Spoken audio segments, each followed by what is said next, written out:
some countries, sport is like the national pastime. That's But in true. the Philippines, some might say that pageantry is the pastime. That's true. You know what? In the Philippines, we have pageants all over the places.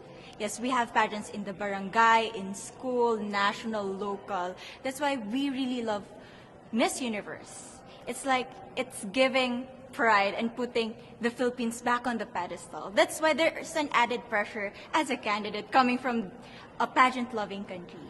But it's a good pressure. I always look up to our former Miss Universe Philippines. They really did well in the competition. And now this is my time to show who I am, to offer what Rabiya can show to the rest of the universe. So I'm very happy, and at the same time, I'm excited to make all my kababayans proud, and hopefully I do. Why do you think it is that the Philippines love pageants? They have appreciation for beauty. We do love pageant because we used to think that we wanted to be included in the world. I have to be honest, in the Philippines, my skin color used to be not the standard of beauty. I was obsessed whitening my skin because these are the kinds of beauty queen we see on the mainstream. But things were different now. That's why I'm very proud to be a morena. In the Philippines, we call it morena. It's brown skin girl. And to be able to represent, my color, my identity as a true Filipina. Tell me about your journey to being crowned Miss Philippines. That, in a world that, in a country, I should say, that loves pageants. That must have been a very intense process. Tell me about, your journey to being Miss Philippines. Well, my journey was crazy. You know what? I started to be a dark horse. Nobody noticed me. Nobody knows I was in the competition up until the preliminary and the coronation night. And when I won, I received different comments. Of course, there were people who didn't expect me to do well, who think that I cheated. That's why I need to redeem myself in Miss Universe. I really need to do well in this competition. And the thing is, I love pressure. I love criticism. I get better every day with that. You tell me I cannot do that, I turn to you and I'm going to say that, no, I can do it for myself. Good for you. So how does it feel then to be on the global stage? How do you feel to be here in this moment, right now? It's crazy, but I'm overwhelmed with the support, not just from the Filipino community, but also from Thailand, Latin countries who do appreciate me as a candidate, as a person. It motivates me that I am beautiful, I can offer so much in this world, and when somebody believes in you, it gives you that extra energy to really do well and perform well. Do you have a sense with the girls, all of the girls competing, you're competing, but is there a sense of camaraderie with all of the girls? Is there a real spirit to, sort of motivate each other to do better?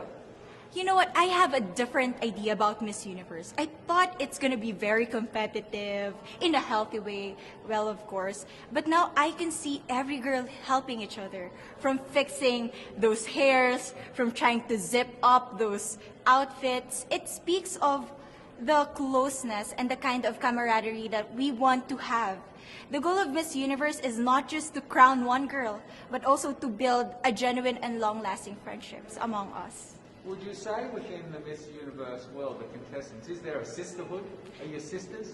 There is sisterhood. I can say I was able to talk to different representatives from different backgrounds, different cultures. And despite our differences, there's so much to be highlighted in what binds us together.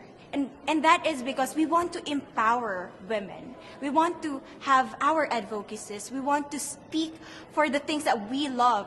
And that's a celebration of women and the beauty that we have. So coming out of this week, obviously you would love to be crowned Miss Universe. Of course. And that would be wonderful, of course, for any of you. But what else will you take out of this week? What do you think you'll feel at the end of this week, regardless of the result? How will you be a different person? It's the growth and the development that I was able to have during preparing for this journey. I will be honest, there was a moment that I lost my identity. because I was put under pressure. I was in that position in which I feel like I'm not good enough. I'm not a good representative of my country, but I was able to bounce back stronger. And if I was able to do that for Miss Universe, I will be able to do that in life. That is my greatest takeaway from Miss Universe. Okay, so the Philippines have huge amount of fans. Yes. I want you to give us a little bit of a message to the fans here and at home. But send a message. What would you say to all the fans in the Philippines? To all my fans from the Philippines and from all over the world, maraming salamat po. Thank you so much for loving me and for believing in me. It means a lot to somebody who is so naive in this industry, who has no idea how to become a beauty queen on the first day of my journey. But because of your love and support, I was able to be the woman that I am today.